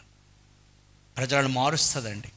పిల్లరా, ఒక ఊరు, ఒక గ్రామంలో రకరకాల దురలవాట్లు, రకరకాల దురభ్యాసాలు, కుటుంబాల్లో సమాధానం లేని పరిస్థితి, బాధ్యత లేని భర్తలు కష్టపడుతున్నారు, తెస్తున్నారు, కానీ తాగేసి డబ్బంతా తాగుడికి మద్యానికి తగలబెట్టేసి భార్య బిడ్డలను చూసుకోని పరిస్థితి, కుటుంబాల్లో ఎప్పుడు గొడవలే, కుటుంబాల్లో ఎప్పుడు అసమాధానమే కదా. అటువంటి పరిస్థితుల్లో ఉన్నవారికి నువ్వు సువార్త ప్రకటిస్తే వారందరూ రక్షణ పొందితే ఆ కుటుంబంలో ఎంత సమాధానం ఉంటుంది. దేవుని స్తోత్రం కలుగును గాక. అతను మనిషి తాగుడు మానేస్తాడు, ఆమె తాగుడు మానేస్తుంది, ఈమె వాగుడు మానేద్ది. అతను తాగుడు, ఈమె వాగుడు. సువార్త ప్రకటించామనుకున్నా అది తాగుడు బంద్ అయిపోద్ది. చెప్పండి, ఈ రెండే కదా ప్రాబ్లం చాలా కుటుంబాల్లో. ఒకటి తాగుడు లేకపోయినా వాగుడు వల్ల చాలా కష్టాలు వచ్చేస్తున్నాయి కుటుంబాల్లో. అవును కదా, వాగుడు వాగుడు వాగుడు వాగుడు. ఓకే, సువార్త ప్రకటిస్తే భర్త తాగుడు మానేస్తాడు, భార్య వాగుడు మానేస్తుంది, కుటుంబములు ఎల్లప్పుడూ సంతోషం అంటారు. పిల్లలు ఒకసారి ఆలోచన చేయండి. సువార్త ప్రకటన మనందరి బాధ్యత. హల్లెలూయా, హల్లెలూయా. అందుకే నువ్వు ఎవరికైనా ఒక అద్భుతమైన సహాయం చేయాలంటే వారికి ప్రభువు ప్రేమను వారికి నువ్వు ప్రకటించాలి. పిల్లారా, అపోస్తలులైన వారు అనేక మందికి సువార్తను ప్రకటించి వారు రక్షణ నడిపించారు. పేతురు ఒకసారి 3,000 మందికి సువార్తను ప్రకటించి రక్షణ నడిపించాడు. స్టెఫను అనేక మంది ప్రకటించాడు. ఫిలిప్పు ఐగుప్తీయుడైన నపుంసకుడైన మంత్రికి సువార్తను ప్రకటించి అతను రక్షణ నడిపించాడు. కానీ విచిత్రం ఏంటో తెలుసా, నిజానికి ఇథియోపియాకి కూడా ఏం వెళ్ళిపోయింది, ఇథియోపియాకి ఏం వెళ్ళిపోయింది, సువార్త వెళ్ళిపోయింది. కారణము ఆనాడు ఫిలిప్పు ప్రకటించిన సువార్త. ఫిలిప్పు పాస్టర్ గారు కాదు, ఫిలిప్పు బిషప్ కాదు, ఫిలిప్పు అపోస్తలుడు కాదు. చాలామంది ఏమనుకుంటారంటే సువార్త ప్రకటన కేవలము బిషప్లు, అపోస్తలు లేకపోతే పాస్టర్సే ప్రకటించాలి, ఇది మా పని కాదు అనుకుంటారు. కాదండి, దేవుడు అలా చెప్పలేదు. అందరూ సువార్త ప్రకటించాలి. అందరూ నాయకులు కాకపోవచ్చు, కానీ అందరూ మాత్రము సువార్త తప్పనిసరిగా ప్రకటించాలి. పిల్లారా, కొన్ని దేశాలకు మిషనరీలు సువార్త ప్రకటన తీసుకెళ్ళి ఉండకపోతే ఈరోజు వారు రక్షణ పొందేవారు కాదు. ఉదాహరణకి డేవిడ్ లివింగ్స్టన్, అతను స్కాట్లాండ్ దేశానికి వెళ్ళి ఉండకపోతే ప్రజలు రక్షణ పొందేవారు కాదు. విలియం కేరీ, అలాగే జెట్సన్ అమెరికా నుంచి బర్మా దేశానికి వెళ్ళాడు, సువార్తను ప్రకటించి. హడ్సన్ టేలర్ ఇంగ్లాండ్ నుండి చైనా దేశానికి వెళ్ళిపోయాడు. దేశాలు దాటిపోయి వారు వెళ్ళి సువార్తను ప్రకటించి చైనా దేశంలో సువార్త ప్రకటించారు. సాధు సుందర్ సింగ్ ఇండియా నుంచి టిబెట్కి వెళ్ళాడు, టిబెట్ దేశానికి సువార్త ప్రకటించాడు. నేను స్తోత్రం కలుగును గాక. కొన్నిసార్లు మన చుట్టుపక్కల ఉన్న వారికి మనం ఏం చేయలేకపోతున్నాం, సువార్త ప్రకటించలే. కొంతమంది వారి జీవితాలు ఖర్చు పెట్టారండి, జీవితాలు పణంగా పెట్టారు. సువార్త ప్రకటించినందుకు రాళ్లతో కొట్టి చంపేసిన వారు ఉన్నారు, సువార్త ప్రకటించిన తల తెగనరికి చంపేసిన వారు ఉన్నారు, సువార్త ప్రకటించినందుకు అగ్నితో కాల్చేసి చంపేసిన వారు ఉన్నారు, సువార్త ప్రకటించినందుకు అందరి ఎదుటనే సజీవ దహనం చేయబడిన వారు ఉన్నారు. ప్రజలేమో వారి జీవితాలు పణంగా పెట్టి వారు ఖర్చు అయిపోయారు దేవుని కోసం. కానీ నీవు నేను ఏమైనా ప్రభువు కొరకు ఖర్చు అయిపోతున్నామా, ప్రభువు కొరకు సాక్షులుగా ఉంటున్నామా అని ఒకసారి మనం ఆలోచన చేయాలి. జాన్ నాక్సన్ అనే ఒక గొప్ప దైవజనుడు, ఆయన ప్రభువుకి ప్రార్థన చేశారు, ప్రభువా నాకు స్కాట్లాండ్ దేశాన్ని ఇయ్యు, లేకపోతే నా ప్రాణం తీసేసుకో. స్కాట్లాండ్ దేశం ఇయ్యు, లేకపోతే నా ప్రాణము తీసేసుకో. అంటే దాని అర్థం, ప్రభువా స్కాట్లాండ్ దేశాన్ని నేను రక్షించాలి. డేవిడ్ లివింగ్స్టన్ స్కాట్లాండ్ నుండి ఆఫ్రికా వెళ్ళాడు. ఇందాక మెన్షన్ ఆఫ్రికా చీకటి ఖండంగా పిలువబడింది, నరమాంసక భక్షకులు ఉండే చోటు. అటువంటి ప్రాంతానికి డేవిడ్ లివింగ్స్టన్ వెళ్ళి సువార్తను ప్రకటించి ఆ చీకటి ఖండాన్ని వెలుగుతో నింపేశాడు. దీని స్తోత్రం కలుగునుగా. అందరూ చెప్పారుగో, నువ్వు ఆఫ్రికాకి వెళ్తానంటున్నావు, అక్కడ నరమాంస భక్షకులు ఉన్నారు, నువ్వు అక్కడ ల్యాండ్ అయ్యి అవగానే నేను చంపుకొని తినేస్తారు అంటే డేవిడ్ లివింగ్స్టన్ అన్నాడు, దేవుని మాట వినకుండా నా దేశంలో ఉండిపోయినా చచ్చిపోతాను, ఏదో ఒకరు చచ్చిపోతాను. దేవుని మాట విని ఆఫ్రికాకి వెళ్ళినా ఏదో ఒకరు చచ్చిపోతాను. కానీ ఇక్కడ నేను చచ్చిపోతే నన్ను పురుగులు తినేస్తాయి, కానీ అక్కడ ఆ దేశంలో ఒకవేళ మనుషులు చంపేస్తే నన్ను మనుషులు తిన్నట్టు అవుతుంది, పురుగులు నన్ను తినే కన్నా మనుషులు తినడమే బెస్ట్ అని అన్నాడు. అర్థమవుతుందా? అటువంటి మిషనరీలు పలు ప్రాంతాలకు వెళ్ళి సువార్త ప్రకటన కోసం వెళ్ళిపోయి చచ్చిపోయారండి. యేసు ప్రభు శిష్యులలో ఒకడైన తోమ మన భారతదేశానికి వచ్చాడు క్రీస్తు శకం 52లో. ప్రియులారా, క్రైస్తవ్యము భారతదేశానికి అమెరికా వాళ్ళు తీసుకురాలేదు, బ్రిటిష్ వారు తీసుకురాలేదు, చాలామంది అపోహల్లో ఉన్నారు, ఎవరెవరో తీసుకురాలేదు. యేసు ప్రభు శిష్యులలో ఒకడైన తోమ మన భారతదేశానికి తీసుకొచ్చారు. హల్లెలూయా. చివరికి మన దేశంలోనే అతడు దేవుని కొరకు హతసాక్షి అయిపోయాడు. ఒకరోజు గుహలో అతడు ప్రార్థన చేసుకుంటుంటే ఒక సోలం తీసుకుని అతన్ని పొడిచి చంపేశారండి. కొర ప్రాణంతో ఉన్నప్పుడు దొర్లుకొని కిందకు వచ్చి ప్రాణం విడిచిపెట్టాడు. ఇప్పటికి కూడా మన చెన్నైలో చూస్తాం, సెయింట్ థామస్ మౌంట్ అంటాం, అది సజీవ సాక్ష్యం. కొంతమంది ప్రజలు రక్షణ పొందడం కోసం వారు తమ ప్రాణాలనే పణంగా పెట్టినప్పుడు కనీసం మనం నోరు తెరచి ఎవరికైనా సువార్తను ప్రకటిస్తున్నామా? అపోస్తలుడైన పౌలు అంటాడు, అందరూ తమ సొంత కార్యములనే చూచుకొనుచున్నారు కానీ క్రీస్తు కార్యములను ఎవరు చూడటం లేదు. పిల్లారా, we are busy in our own works. ఉద్యోగము, వ్యాపారము, కుటుంబము, చదువులు, ఎస్, ఇవన్నీ మనం చేయాలి. కానీ దానికంటే గొప్ప పని ఉందండి. అది ప్రభువుని గురించిన సువార్త మనం ప్రకటించాలి. దీని స్తోత్రం కలుగును గాక. హల్లెలూయా, హల్లెలూయా. నేను ఇక్కడ రాసుకున్న, వారు ఖర్చు అయిపోయారు ప్రభు కోసం. నీవు నీ సమయాన్ని, నీ ధనాన్ని వెచ్చించి ప్రభువు కోసము నువ్వు కార్యములు చేయాలని ప్రభువు కోరుకుంటాడు. 2 రెఫరెన్స్లు చూపించి మనం ప్రార్థన చేసుకుంది. నెంబర్ 1, దానియేలు గ్రంథము 12వ అధ్యాయము 3వ వచనం. 3 రెఫరెన్స్లు చూపిస్తాను. 12వ అధ్యాయం 3వ వచనం చదవమ్మా. బుద్ధిమంతులైతే ఆకాశమండలములోని జ్యోతులను పోలిన వారై ప్రకాశించెదరు. ఎవరండి? బుద్ధిమంతులు ప్రకాశిస్తారు. దేవుడు లేడని బుద్ధిహీనులు తమ హృదయములో అనుకోండి. బుద్ధిమంతులు ఎవరు? దేవుణ్ణి నమ్ముకున్నవారు, అంటే మనందరం కదా. అయితే బుద్ధిమంతులు ఏం చేస్తారంట? ప్రకాశిస్తారు. అందుకే యేసుప్రభు అన్నారు, మీరు లోకమునకు వెలుగై ఉన్నారు. అంచేది ఎవడు కూడా దీపం వెలిగించే కొంచెం కింద, మంచం కింద, కంచం కింద పెట్టడు. మనుషులందరికీ వెలుగివ్వడం కోసం అది దీపస్తంభం మీద పెడతాడు. అంచేత మీరు వెలుగివ్వాలి, ప్రజలకి వెలిగించాలి. ప్రజలను, వారు చీకటిలో ఉన్నారు, వారిని వెలిగించాలి. ఆ వెలుగుగా ఉండడం కోసం దేవుడు నిన్ను నన్ను పిలిచాడు. ప్రభు, నేను లోకానికి వెలుగును అన్నాడు. ఆయన మాత్రమే కాదు, చెప్పండి, మనల్ని కూడా ఏమన్నాడు? మరి వెలుగుతున్నామా? నీ ద్వారా ఎంతమంది వెలిగించబడ్డారు? ఫలానా వారు సువార్త ప్రకటించారండి, అందుకే నేను ప్రభువుని నమ్ముకున్నాను, అందుకే సంఘంలోకి వచ్చాను ఈరోజు అని నిన్ను బట్టి ఎవరైనా సాక్ష్యం చెప్పగలిగిన స్థితి ఉందా? అంటాడు. బుద్ధిమంతులు ఏం చేస్తారట? ప్రకాశిస్తారు. ఇంకా చదవమ్మది. నీతి మార్గమును అనుసరించి నడుచుకొనున్నట్లు ఎవరు అనేకులను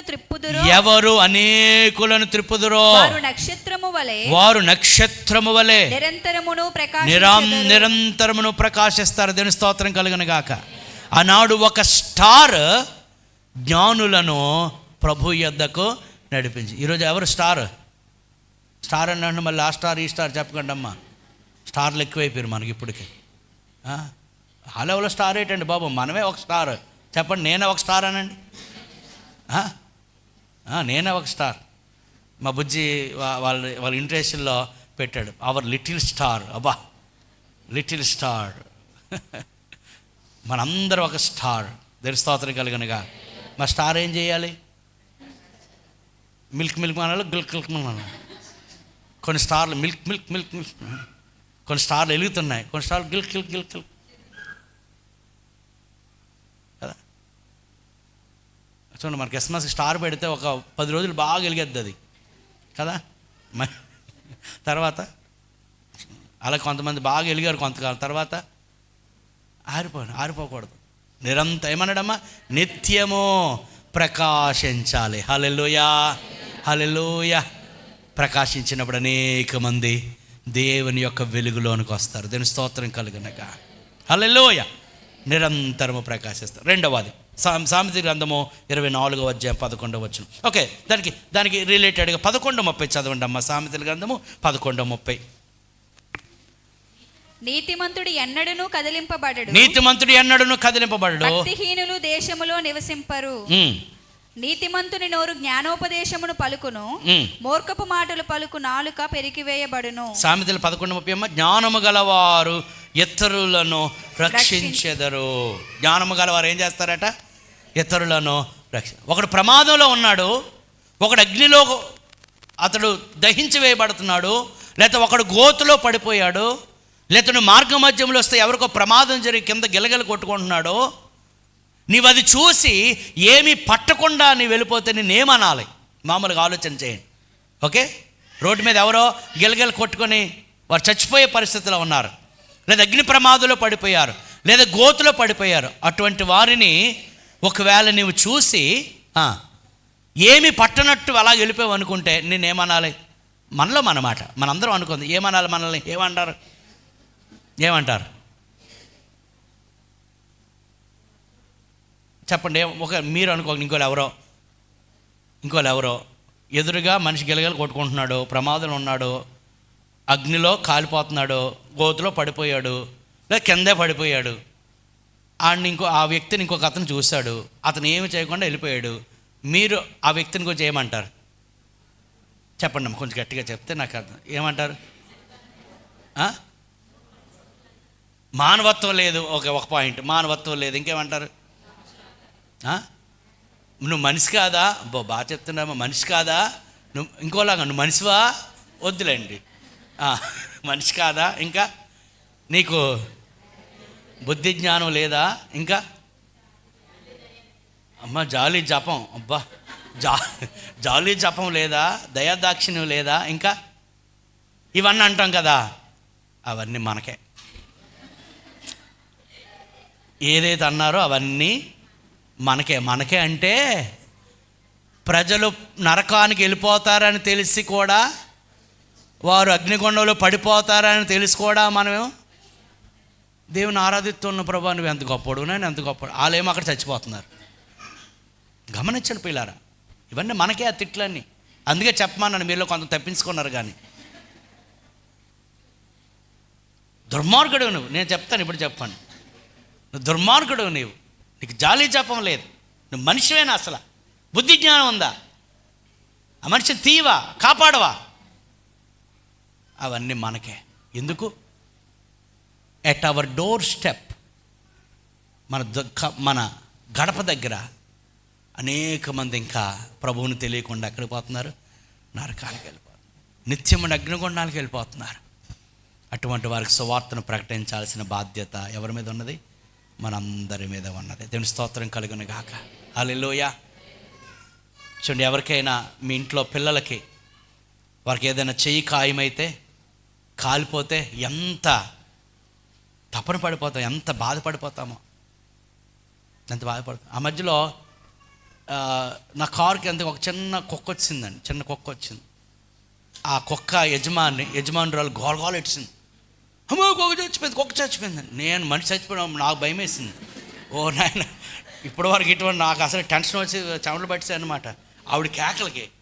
అప్పుడు అన్నది, నేను ఫాస్ట్ గారు అని తెలుసు అనమాట. అప్పుడు అన్నది, కుక్క ఉందండి. నన్ను కుక్క బయటకు వచ్చింది, దేవుని దయ వల్ల. అమ్మయ్య, దేవునికి స్తోత్రం. అంటే చూడండి, వాళ్ళు పెంచుకున్న కుక్క చచ్చిపోతుందని ఆమె ఎంత తహతహలాడుతుంది, బాధపడుతుంది. అటు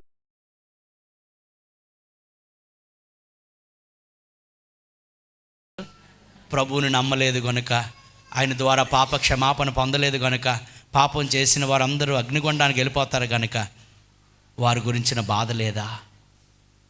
నిజంగా సువార్తను నమ్మిన వారు సువార్తను ప్రకటించకుండా ఉండలేరు. చివరిగా 24వ అధ్యాయం సామెతలు 11వ వచనము. చావునకై పట్టబడిన వారిని నీవు తప్పించుము. నాశనమందు పడుటకు జోగుచున్న వారిని నీవు రక్షింపవా. నాశనమందు పడుటకు ప్రజలు ఏం చేస్తున్నారు? ప్రియులారా, మనుషుల పైరూపాన్ని చూసి వాళ్ళు గొప్పలు వీళ్ళు గొప్పలు అని అనిసుకోకండి. ఎవరైనా మంచి ధనవంతులుగా ఉంటే, కోటీశ్వరులుగా ఉంటే, ఒంటి నిండా బంగారం వేసుకుని ఉంటే, లేకపోతే ఒక మంచి మేడల మిద్దెలు కలిగి రాజభోగం అనుభవించే వారిని కనబడితే, అబ్బా లైఫ్ అంటే అది అని అనుకోకండి. ఎంతటి వారైనా వారు ప్రభువుని తెలుసుకోకపోతే, రక్షణ పొందకపోతే నిత్యమండి అగ్నిగుండానికి వెళ్ళిపోతారు.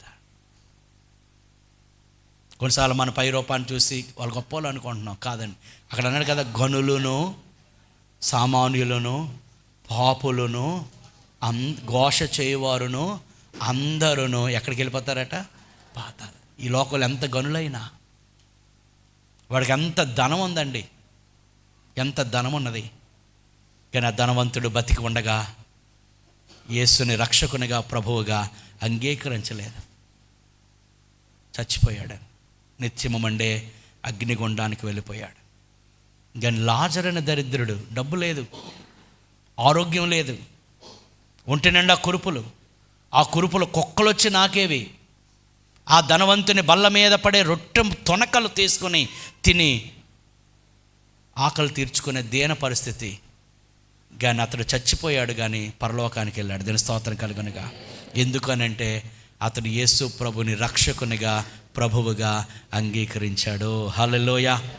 ఒకవేళ ఇక్కడ కూర్చున్న వాళ్ళు ఇంకెవరు రక్షణ పొందకపోతే, ఇదే నేడే మిక్కిలి అనుకూల సమయం, నేడే రక్షణ దినం. ఆయన మీ హృదయంలో చేర్చుకోండి. ఆయన చేర్చుకోవడానికి, రక్షణ మీరు పొందడానికి ఆయనకి ఏమీ చెల్లించాల్సిన అవసరం లేదు. ఆయన ఆల్రెడీ మీ కొరకు వెల చెల్లించాడు. రెండవది, ఎప్పటికే రక్షణ పొంది ఉంటే ఈ రక్షణ సువార్తను అనేక మందికి ప్రచురము చేయాలి. ఆ గొర్రెల కాపరులు ప్రభువుని చూసి మురిసిపోయి సంతోషించి ఆయనకి స్తోత్రం చెల్లించి ఆరాధించి అక్కడే ఉండిపోలేదు. అక్కడి నుంచి ఊర్లోనికి వెళ్ళి అందరికీ కూడా ఏం చేశారు? ప్రచురం చేశారు. కేవలం మనం ఇక్కడ ఉండడానికి పిలవబడలేదండి. We have to go out and preach the gospel. సువార్తను ప్రకటించాలి, అన్ని జనులు రక్షించాలి. వారందరినీ మరలా ఎక్కడ తీసుకురావాలి? సంఘములోనికి తీసుకురావాలి. హల్లెలూయా. ఎందుకంటే సంఘము ద్వారా మన పరలోక రాజ్యానికి మనము ప్రవేశిస్తున్నాము. పిల్లరా, గొర్రెల కాపరులు ప్రచురం చేసినట్లు దేవుడు మనకిచ్చిన ప్రతి అవకాశాన్ని సద్వినియోగపరుచుకొని అనేక మందికి సువార్తను ప్రకటించాలి, ప్రభు యొద్దకు నడిపించాలి. అది మన బాధ్యత. అంటాడు, మనం నిత్యము ప్రకాశించాలి. ఈ భూమి మీద నువ్వెంత డబ్బు సంపాదించావు, ఎంత ఉన్నతమైన స్థితిలో ఉన్నావు, నీ ఒంటి మీద ఎంత బంగారం ఉంది, ఇంట్లో ఎంత బంగారం ఉంది, బ్యాంకులో ఎంత బంగారం ఉంది, ఎంత గొప్ప గొప్ప పదవులు నీవు అధిరోహించావు, ఇవన్నీ కాదు ప్రభు అడిగే మన ప్రశ్న. అవన్నీ అవసరం కావచ్చు, బట్ ప్రభు అడిగే ప్రశ్న, నా కొరకు ఎంతమందిని సంపాదించావు? హల్లెలూయా. నా కొరకు ఎంతమందిని నా యొద్దకు నడిపించావు, ఎంతమందికి సువార్తను ప్రకటించావు? అవన్నీ కూడా ప్రభు మనకిచ్చే బహుమానం. చూడండి, వానికిచ్చుటకు నా యొద్ద సిద్ధపరిచిన జీతం ఉన్నది. ఎవరికి సిద్ధపరిచాడు? జీతం ఎవరికి అమ్మా? నెల పొడుగున ఉద్యోగం కలగకుండా జీతం ఏమంటే అవుతుందా? కాదు. జీతం ఎవరికి? పడుతుంది. సో ప్రభు ఎదుట, ప్రభు నా జీతం ఏదని అడగడానికి ముందు అసలు ఏం చేయాలి మనం? కిరీటం ఎవరికి? పరిగెత్తిన వారికే, శ్రమపడిన వారికే, ప్రయాసపడిన వారికే. ప్రయాసపడకుండా కిరీటం రాదు, పోరాటం లేక కిరీటం రాదు, పరిగెత్తకుండా బహుమానం రాదు. అది అపోస్తలుడు పౌలు అంటాడు, నేను ఇదివరకే గెలిచితనని నేను తలుచుకోవట్లేదు, నేను సంపూర్ణ సిద్ధి పొందానని కూడా అనుకోవట్లేదు, నేను ఇంకా పొందవలసిన బహుమానం అన్నది గురి యొద్దకి నేను ఇంకేం చేస్తున్నాను? పరుగెత్తున్నాను. నా కొరకు ఏముంది? నీతి కిరీటము దాచబడి ఉన్నది. Hallelujah. You have to run. ప్రభు కొరకు పరుగులెత్తాలి. ఆయన కొరకు కార్యాలు చేయాలి, ప్రచురము చేయాలి, ప్రకటన చేయాలి. అది మన అందరి బాధ్యత. ఆ రీతిగా మన ప్రభు కొరకు కొనసాగుదాం. అటువంటి కృప పరిశుద్ధాత్మ దేవుడు మనందరికీ అనుగ్రహించునుగాక. ఆమేన్. తల వంచుదాం, ప్రభు సన్నిధిలో ప్రార్థించుదాం. అందరూ కండ్లు మూసుకుని మరెండు చేతుల పైకెత్తి, ప్రభువా ఈరోజు మాతో మాట్లాడారు.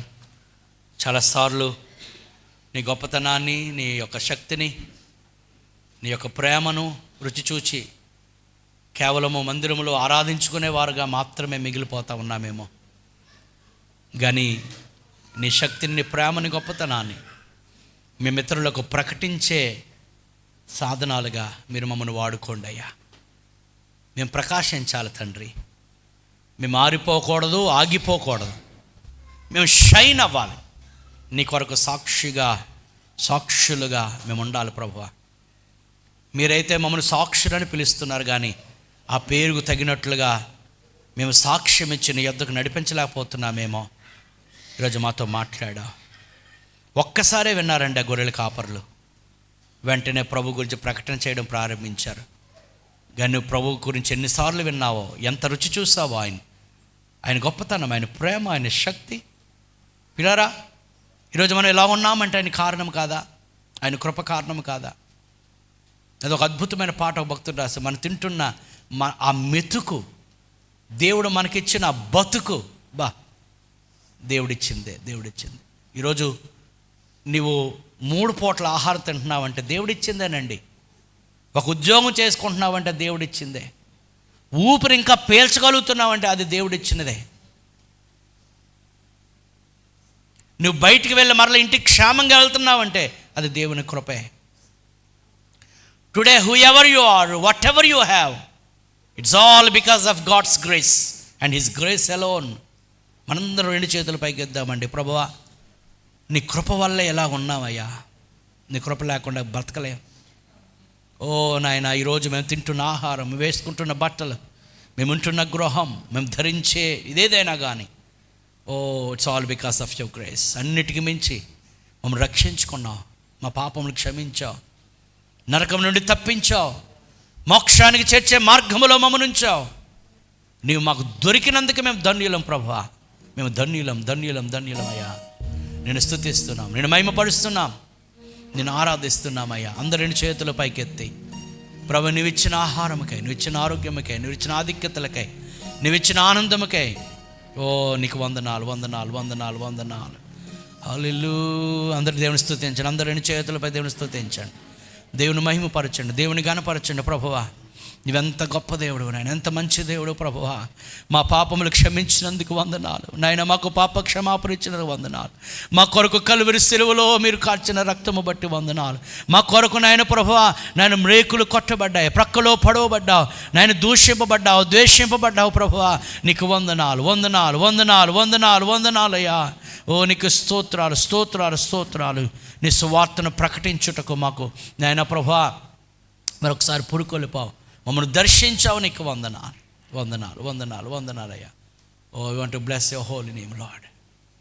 ప్రార్థన చేద్దాం. ఈ వాక్యము మన హృదయంలో ఫలించులాగున, వాక్య ప్రకారం మన జీవిస్తూ అనేక మందికి దీవెనకరమైన నక్షత్రములలో ప్రకాశించుటకు ప్రభు కృప చూపులాగున ప్రార్థన చేద్దాం. ఇలా